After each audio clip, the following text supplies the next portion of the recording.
我諗唔到咩禮物送俾老婆，卒之呢就買咗呢部吸塵機俾佢啦。因為係佢自己揀嘅，所以應該冇投訴啦。呢一部係飛利浦嘅 FC6823，咁我哋一齊開箱睇睇啦。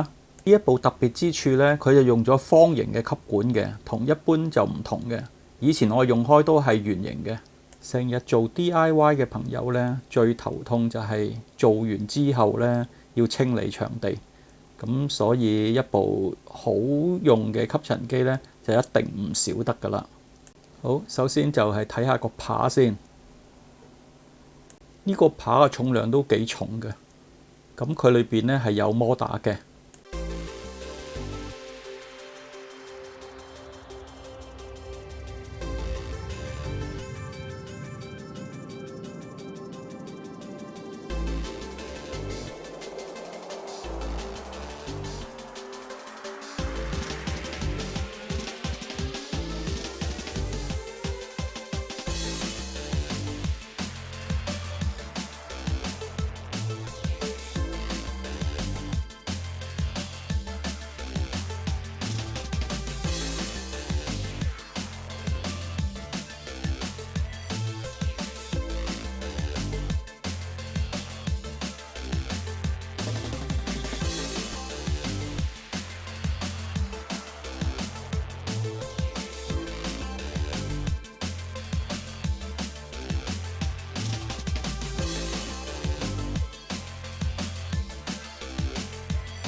剛剛試咗一陣呢，就發覺呢個吸力相當之強嘅。你睇下幾多垃圾喺裏邊，尤其是啲頭髮啊。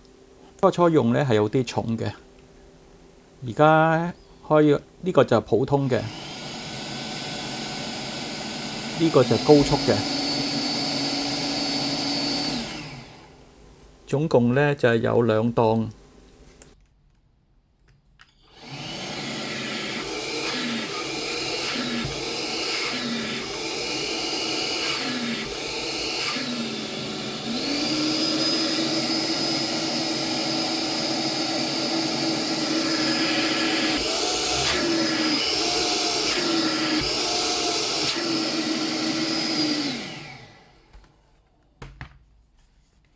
喺個底部呢，就係磁吸充電嘅位置啦。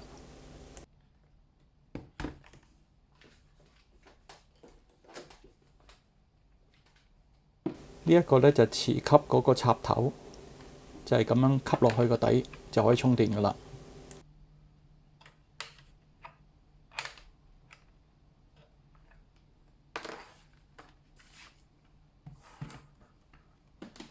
攞個萬用錶度下去個電壓先，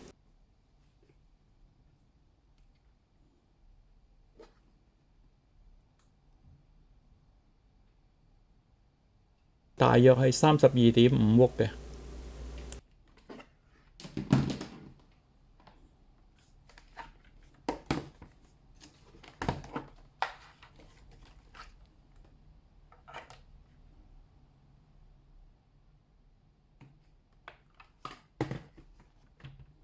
當充緊電嗰時呢，佢就會顯示而家個百分比嘅，咁咧就好似呼吸燈咁嘅形式，光下暗下。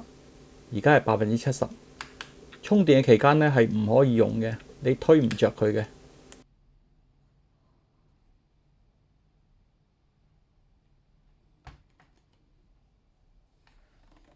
如果需要攞個吸塵倉出嚟呢，只要撳呢度就可以攞到噶啦。底部就係個濾網。要打開個蓋呢，就要用手指喺呢度掹開佢。唔知係咪我仲未習慣，定話佢本身嘅設計係咁難開呢？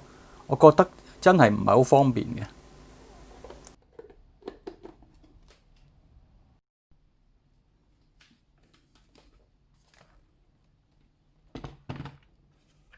同我之前嗰部吸塵機相比呢，個摩打就大咗1個碼嘅。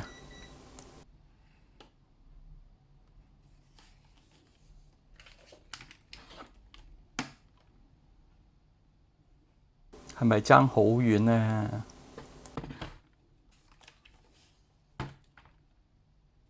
至於個集塵筒呢，呢個呢就得一個倉嘅啫，但係飛利浦呢個呢就有2個倉嘅。佢有2個倉呢，就好似牧田嗰隻旋風集塵筒咁樣嘅設計嘅。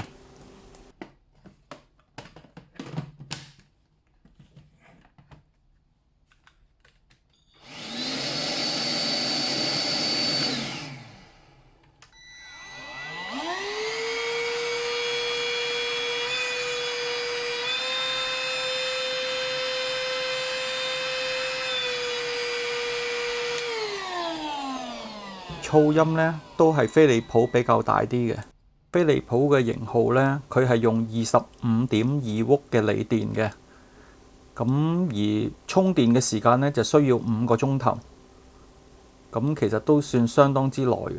如果用標準速度嘅話呢，佢個電池充滿之後呢，係可以用到65分鐘嘅續航時間。用咗1個月之後呢，我同我老婆都覺得佢相當之好用，值得介紹俾各位。不過就要練好啲手力啦。